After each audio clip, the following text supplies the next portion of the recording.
She was not the kind of woman who needed a man to explain things twice.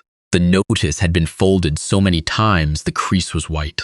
She'd carried it from Kenora in her coat pocket, through the train change at Winnipeg, through the overnight stretch where she couldn't sleep, and watched the dark prairie come and go like a held breath. By the time she stepped off the platform at Dovetail, the paper was soft as cloth, and she didn't need to read it anymore. She had every word. Seeking a capable woman to keep house, 40 acres, well and root cellar, milk cow still giving. No experience with cattle necessary but useful. Reply 2.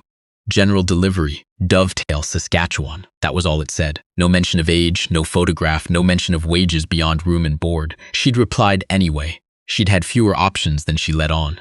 Dovetail was exactly what the name suggested. Small, jointed, functional. 2 streets of false-fronted buildings, a grain elevator the color of old cream, and an air of having been placed here by someone who simply ran out of ideas anywhere else. She stood on the platform with her trunk and her hat bag and her 31 years and looked at the sign on the station wall until she felt steady enough to move. A woman named Doris Knabb ran the general store and the post office from the same counter. She was small and brown as a walnut, and she gave no indication of finding anything unusual about a stranger arriving with only enough luggage to fill a wagon bed. "He'll be along," Doris said, when she gave her name and explained the correspondence. She began sorting flyers without looking up. "He's always along. Sometimes it just takes him until after supper."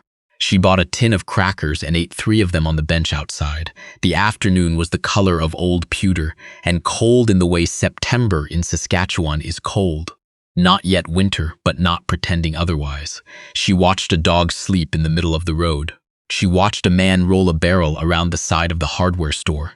She watched a girl of perhaps 12 come out of the hotel, stare at her openly, and go back inside. He arrived at 5:15. She heard the wagon before she saw it, the particular cadence of a horse that knew where it was going and didn't require instruction. Then the wagon came around the corner, and then the man driving it. She had not thought very hard about what he would look like. She'd had a certain sense, worn, practical, somewhere north of 40, and she was close in most of it. He had dark hair going gray at the temples and hands on the reins that she could see from 20 feet away were the hands of someone who worked with them every day, a jaw that had not recently been introduced to a razor. He wore a canvas coat that had been mended at one elbow, not expertly. He brought the wagon to a stop and looked at her with the same open assessment she imagined she was giving him. "You're earlier than I expected," he said. Not an apology, just a statement of the situation. "The train was on time," she said. He climbed down and picked up her trunk with the unhurried competence of someone who had lifted many heavy things. He loaded it without asking if she needed anything else, and then stood waiting at the side of the wagon. She climbed up herself. They didn't speak again until they were out of town. The road went northeast into country that opened in every direction, field and sky and the occasional dark line of a shelter belt. She had grown up in northern Ontario, near water, and this much flatness still startled her. Could see weather coming here from an hour away. She found it oddly comforting, the warning of it. He asked if she'd eaten. She said she'd had crackers on the platform. "There's stew," he said. "Been on since this morning." She thanked him. He nodded and kept his eyes on the road. The horse knew the way. His property came into view when they turned off the main road. The house first. Then behind it the barn, and to the left what she recognized as the workshop, low and wide, with a chimney pipe angled out one wall and a stack of iron stock leaning against the outside. She had not asked what kind of work he did, and the advertisement had not said, but it was clear enough now. The scale of the workshop relative to the house told her something about what mattered. The house itself was plain, but it was sound. Clapboard, painted white some years ago. A covered porch along the front with 2 chairs that looked as though they had been placed there by someone who intended to sit in them and then never quite got around to it. An apple tree off to the side, still holding a few hard late fruit. He brought the horse around to the barn, unhitched her and took her inside. She stood for a moment in the yard and looked at the house. The front door was unlocked. She went in. The kitchen was the main room. A wood stove, a table with 4 chairs, shelves along 2 walls with goods stacked in an order that was practical if not aesthetic. a calendar from 1928 on the nail by the door, and a newer one, current year, beside it. The stew was on the back of the stove, as he'd said. It smelled of turnip and bay. She found the bowls and the bread knife and had supper on the table before he came in from the barn. He stopped in the doorway and looked at the table for a moment. "Thank you," he said. She sat down. He washed his hands at the basin and sat across from her. They ate. He had 2 bowls and she had 1.5. Outside, the wind picked up and the apple tree knocked against the eave. "The room's at the back," he said. "The small one. I'll move what's in there tomorrow. I can do it. I'll do it." She looked at him across the table. He was not being chivalrous, she decided. He was being efficient. There was a difference. "Wages," she said. He named a figure. It was fair, perhaps a little better than fair. She had not expected that. "Room and board as well," he said, "and a share of the kitchen garden if you want it." She said that seemed all right. He stood and took his bowl to the basin and rinsed it. "I'm up at 5, he said. "Breakfast at 1:30 if you're of a mind. Otherwise, there's bread and I can manage." 1:30 is fine, she said. He went to bed at 8 o'clock without any ceremony about it. She sat at the kitchen table for a while after, listening to the house. It had a sound she hadn't expected. Not quite quiet. The wood stove ticked, the apple tree knocked. Somewhere in the walls or under the floor, something moved that was probably a mouse and probably harmless. She thought about the house in Kenora. Then she stopped thinking about it. In the morning she was up before him, which she had not planned, but which suited her. She had the stove going and porridge on, and eggs from the coop. She'd found the coop in the dark, which had not been her best decision, but she'd managed, when she heard him moving in the back room that was his. He came out already dressed. He looked at the stove and at her and at the table. "You didn't have to," he said. "I was awake." He poured his own coffee. She noted that he filled her cup first. He was out the door by 5:20, and she had the kitchen to herself until noon. She used it.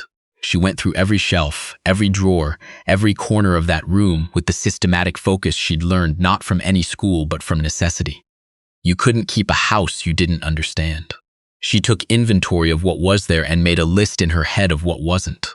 Baking powder low. Lamp oil nearly out. 3 sacks of flour and a 4th that had gone to weevils. That one she set aside. The root cellar had potatoes and beets and a rack of onions and 2 crocks of something she couldn't immediately identify, sealed with wax. She left those alone until she knew more. The first week was like learning the grammar of a language she didn't yet speak. She learned where he hung his coat, which was not where the hook was, but on the back of the workshop door. She learned that he drank his coffee black in the morning and with a bit of milk at supper, and that he never asked for the milk. He simply waited to see if she'd put it on the table. She started putting it out. He didn't acknowledge it, but he used it. She learned that he was gone by 5 in the morning and back by 6:30, that he came in from the workshop for dinner at noon and went back until supper, and that after supper he read at the kitchen table for an hour before he went to bed. He read everything: farm journals, a Bible that had clearly had other owners before him, a stack of newspapers so old the edges had gone to brown lace. He wasn't unfriendly. He wasn't exactly friendly either. He was simply there, the way a particular hill is simply there, present, undemanding, not going anywhere. The first thing that confused her was the box on the shelf by the back window. It was a wooden box the size of a large loaf pan with a fitted lid. She noticed it the first day, and she noticed it every day after, and she never once saw him open it. It was not dusty, which meant someone was tending it, but it was never moved, never added to, never consulted. She didn't ask. She had her own things she didn't explain. The second week, she got sick. Nothing dramatic. A cold, a headache that lasted 3 days, the particular exhaustion that settles in the chest like wet wool. She kept working because she didn't know how not to. But she slowed down, and by the 3rd afternoon, she was sitting at the kitchen table in the middle of the day with her head in her hands, which was not a thing she would normally have permitted herself. She heard him come into the kitchen. She heard him stop. Then she heard the sound of wood being put on the stove, more than was strictly necessary for the time of day. She heard the kettle moved to the front burner. She heard the cup come down from the shelf. He set it beside her on the table. Tea. Not coffee, and hot enough to be useful. "The potatoes can wait," he said, and went back out. She sat there for a long time. The tea cooled to a good temperature and she drank it. It was a small thing. She had not expected to keep thinking about it. In October, a woman named Hazel Dumont came to call. She arrived in a light buggy on a Wednesday afternoon and knocked with the confidence of someone who had never been turned away from a door in her life. She was perhaps 60, with the kind of face that had been pretty once and had since become handsome, which was the better deal. She brought a jar of pickled plums and said she'd been meaning to come since she'd heard there was someone new out at the place. She set the jar on the table and sat down without being asked. He was on his own a long time, Hazel said. 3 years since his wife passed, she had wondered. Not constantly, but she had wondered. That's his way, Hazel said. Not to talk about it. Maud was good for him. She had a way of filling a room that he appreciated because he never could himself. When she went, the room just didn't get filled anymore. She poured more tea for Hazel. She didn't say anything because she didn't know what there was to say, and she'd found over the years that silence invited more than questions did. He kept her things, Hazel said. In that house for a good year before I could talk him into, well, he kept some of it, not more than was reasonable. The box, she thought. She didn't say it. After Hazel left, she washed the cups and thought about what it meant to keep something. She had kept almost nothing from the house in Kenora. It had seemed at the time like a decision made out of practicality. She was starting to think it might have been something else. He came in for supper. She'd made pea soup and biscuits. He stopped at the door the way he sometimes did, not hesitating, more like he was just allowing himself a moment before he came all the way in. Hazel Dumont came, she said. I saw the buggy tracks. She brought pickled plums. He looked at the jar on the shelf. Something moved in his face very quickly that she'd have missed if she hadn't been paying attention. That's kind, he said. They ate. The wind came up outside. A real wind, the first one that meant business. The stovepipe drew well, and the kitchen was warm enough that she'd taken her cardigan off. She noticed that he didn't look at the box by the window. He also didn't look away from it. It was the careful non-looking of someone who was aware of where something was at every moment without directing attention toward it. She recognized the practice. 3 weeks after Hazel's visit, it snowed.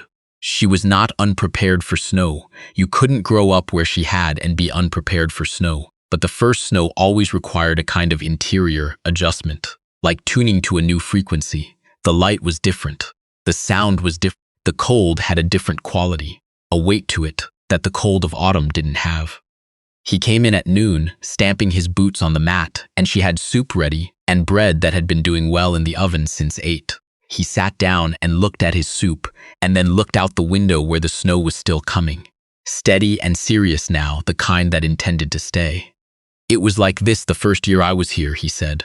Come early. By the second week of November, there was 3 feet. She hadn't known he would say that. He didn't often volunteer. Were you alone? She asked. He picked up his spoon. Yes. She didn't push on it. She ate her soup. He ate his. After a moment, he said, I thought about going back east more times than I'll tell you. She looked at him. What stopped you? He considered the question with what she'd come to understand was his genuine care for accuracy. He was not a man who said things loosely. By the time I stopped wanting to go, he said, I didn't want to anymore. She sat with that for a while. I know that, she said finally. He looked at her then, directly, the way he did everything, without indirection. Where is it for you, he said, not a question exactly, more like an acknowledgement that there was a where. Kenora, she said, I had a brother there, and then I didn't. He nodded. He didn't say he was sorry, which she appreciated. The reflexive condolence had always felt to her like the wrong currency for the right debt. They finished dinner. He went back out to the workshop. The snow kept on. That afternoon, while the bread was cooling, she took the box from the shelf. She didn't open it. She held it in her hands for a moment. It was heavier than she expected, or else she'd expected nothing and any weight was a surprise. She put it back where it had been, exactly where it had been. She did not ask him about it. November came in gray and honest. There was a week of clear cold that froze the ground to iron, and a week after that of cloud and flurry and a wind that got under doors. She learned the house's drafts and filled the worst of them with rags and a tube of caulk she found in the workshop. He noticed and said nothing, which she had come to understand was not indifference but the opposite. She'd started talking to the cow. This was not a thing she would have predicted about herself. The cow's name was Bet. Hazel had told her that on a second visit, and she'd said, "I was wondering what her name was," and Hazel had looked pleased at the question. And Bet was a creature of strong opinions and a certain demanding warmth that she found, if not comforting exactly, at least clarifying. You could not be vague around Bet. You had to be present. It was in the barn one evening, early December, when he found her there, later than usual, still with Bet, one arm slung over the cow's neck and her eyes on the middle distance. "All right?" he asked from the barn door. "Thinking," she said. He came in and checked the water trough and the hay and did the small adjustments a person makes in a barn they know well. He wasn't in a hurry. Neither was she. "Hazel says there's a dance in town," he said, "before Christmas. She mentioned it. I don't go usually." "All right." He looked at her. "I could, though, if you wanted to go." She looked back at him. Bet shifted her weight with a sound like a sigh. Outside the barn, the wind was trying the door. "I haven't danced in a while," she said. "Neither have I," she considered. "I'd need to do something about my hair." Something moved around his eyes that she thought with surprise might be amusement. "There's a mirror in the back room," he said. "Better light in there in the morning." The dance was the Friday before Christmas, in the dovetail hall that smelled of pine boughs and old floor wax, and something fried that someone had thought to bring. She'd done her hair properly for the first time in months. He'd shaved, and she noticed it the way you noticed something you hadn't known you were missing. Doris Knabb was there and nodded at her with a satisfaction that suggested she'd been waiting for this. Hazel Dumont came and hugged her in the firm way of women who were not going to let formality get in the way of affection. She danced twice with a farmer named Selby Merrick, who had 3 left feet and a tremendous enthusiasm, and once with a boy of about 15 who was working up courage for something else and landed on her by accident. She didn't mind. She watched the rest of the time. He danced once with Hazel, who came up to his shoulder and led anyway. She watched them from the edge of the room and found herself smiling at something she couldn't name. On the way home, the road was icy and the horse was careful and the sky was everything. So many stars it felt almost aggressive. She had stopped noticing stars. Living in Kenora near the lights of the mill, she noticed them. "I forgot," she said. "What?" "The sky, out here. I forgot about it." He drove for a moment. "I forget things too," he said. "And then I find them again, and I can't account for how I let them go." She looked at him in the starlight, at his profile, the set of his shoulders. She thought about the box. When they got home, she made tea while he put up the horse. He came in and hung his coat and stood in the kitchen without quite settling, the way he sometimes did when something was on his mind. "I kept some of her things," he said. He didn't look at the shelf. He didn't need to. "I know," she said. "The box has a locket and some letters and a photograph." He paused. "I don't look at them as often as I did." She poured the tea, set 1 cup in front of him. He sat down. "Do you want to tell me about her?" she asked. He looked at the cup for a moment. Then he said, "She was easy to be in a room with. That was the thing I noticed first. It takes a lot to be easy. Most people aren't." "No," she said. "They're not." She liked the apple tree. He looked at the window, where you couldn't see the apple tree in the dark, but they both knew where it was. She said it was the only tree on the whole 40 acres that had an opinion about anything.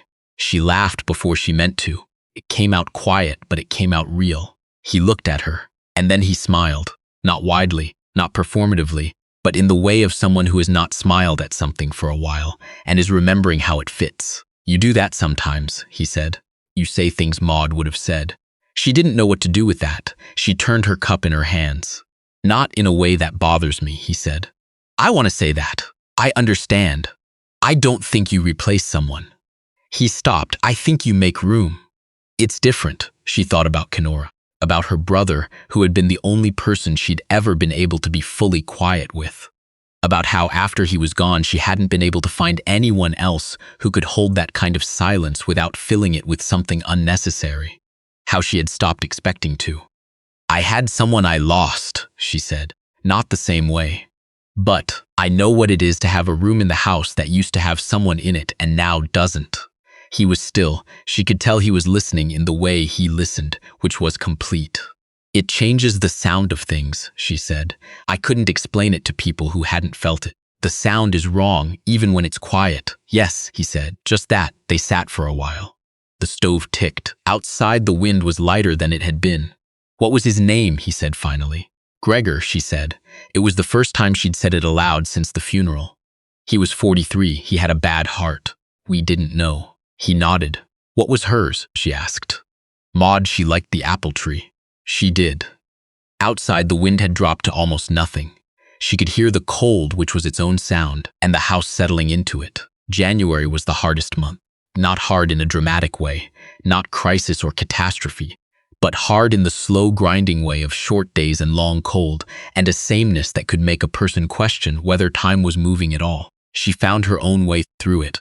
She started baking on Thursdays, more than they needed, and taking the extra on Saturdays to Hazel or to the Sevier family down the road who had a new baby and not enough hands. It gave her somewhere to go that had nothing to do with survival and everything to do with something she couldn't quite name. Usefulness, maybe. The kind that was freely given. He began talking more. Or perhaps he'd always talked this much, and she'd simply, over these months, learned his frequency. The small observations he offered instead of the large declarations other people made. He'd say, "The ice is thicker on the north side of the slough." Or, "The mare's left foreleg is going to need attention before spring." These were practical statements, but they had the quality of conversation, because he said them to her, specifically, as if she were the person whose awareness of these facts mattered. She began to notice when he was tired, not from complaint, he didn't complain, but from the way he held his left shoulder when the cold had been in his joints, and from a certain quality of quiet that was different from his ordinary quiet. On those evenings, she made sure supper was straightforward and didn't demand much from either of them. She wasn't sure he knew she was doing it. In February, during a 3-day stretch, when the temperature dropped to something inhospitable and the work outside was impossible, he came into the kitchen at 2 in the afternoon with a fresh cup of coffee and a newspaper from 3 weeks ago and sat at the table. She was mending at the other end of the table. He read. She worked. Outside, the cold was doing whatever it intended to do and they were not in it. After an hour, he said, without looking up from the paper, "This is all right." She looked at him. He didn't elaborate. He didn't need to. "Yes," she said, "is." By March, the days were lengthening in the way that felt, out here, almost personal, as if the light were extending itself specifically toward you. The snow was still heavy, but the quality had changed. There was a faint bluing in the shadows that meant something underneath was beginning to think about moving. She was in the yard on a clear afternoon, checking the chicken coop for damage from the winter, when she heard him come out of the workshop. He stood for a moment on the threshold, looking at the same sky she was looking at. "Geese came through this morning," he said. "Before you were up, how many?" "Enough to know they were serious." He came down from the step. "You ever see them come over in numbers?" "Not since I was a child. My brother and I used to go out on the dock when we heard them." He looked at her. She was surprised a little at how easily that had come out. The dock. Gregor. The sound of geese, plural and purposeful, heading north before anyone was ready for north. "There'll be more," he said. "Come spring, I'll wake you. You don't have to." "I know that." She looked at him. "I want to," he said. Simple as that. She turned back to the coop. Her hands were still on the latch, but she wasn't really checking anything anymore. He went back to his work. She could hear, from the workshop, the sound that had become as ordinary to her as her own breathing. The ring of iron, the exhale of the bellows, the particular tap-tap-tap of a man working carefully at something he understood thoroughly. She had stopped noticing it some weeks ago, which she recognized now as the moment it became home. Not his home. Not a home she was inhabiting provisionally while she waited to find out if she was allowed to stay. Hers, she couldn't have said exactly when it had happened. There was no single moment, no agreement, no declaration. Only the accumulation of ordinary days arranged into something that didn't come apart when you weren't paying attention. The tea brought without asking, twice now when she was unwell. The mirror in the better light, the dance, the names said aloud. Gregor, Maud, in a warm kitchen in December when neither of them had expected to say anything that mattered. "You made room." That was what he had said. It was different from replacement. She'd been thinking about it since. She finished with the coop and came back across the yard. She stopped at the workshop door. He was at the anvil with his back partly to her, and he didn't hear her over the iron, and she stood there for a moment watching him work before she knocked on the doorframe. He turned. "I'm going to start the kitchen garden plot when the ground thaws," she said. "The south-facing side. I think there's enough sun." He set down his tool. "You'll want to add to the soil first. I've got a compost working on the east side of the barn. I found it last month." He looked at her for a moment. "Of course you did." She started to turn back to the house. Then she stopped. "I'm glad I came," she said. She hadn't planned to say it. She said it anyway. He was quiet. Outside, somewhere above them, she heard it before she could explain it. A long, faint, undulating sound. Geese. Not the numbers he'd described in the morning. Just a small skein, 5 or 6, pulling themselves north with that improbable sound that had always seemed to her like something trying to say something that didn't have words yet. They both looked up. The sky was pale and enormous. The geese moved through it without hurry. When they were gone, she looked back at him. He was still watching the sky, but his face had changed. Not dramatically, not in a way a stranger would have seen. She was not a stranger anymore. "There'll be more tomorrow," he said. "I'll wake you." She went inside. The stove had dropped while she was out, and she put 2 pieces of wood on it and listened to the wood take. Outside, the workshop had gone quiet, the way it did when he was finishing something. She put water on for supper. The box was on the shelf where it had always been. She didn't look at it differently than she looked at anything else. There were things in this house that had belonged to other people, and other times, and other versions of grief. There were things she had brought with her that no one else here could identify. The room at the back was hers now. Her books on the shelf, her extra quilt on the chair, the particular smell of her soap on the dresser. She was not a woman who needed things explained twice. She did not need to be told that she had stopped being a visitor.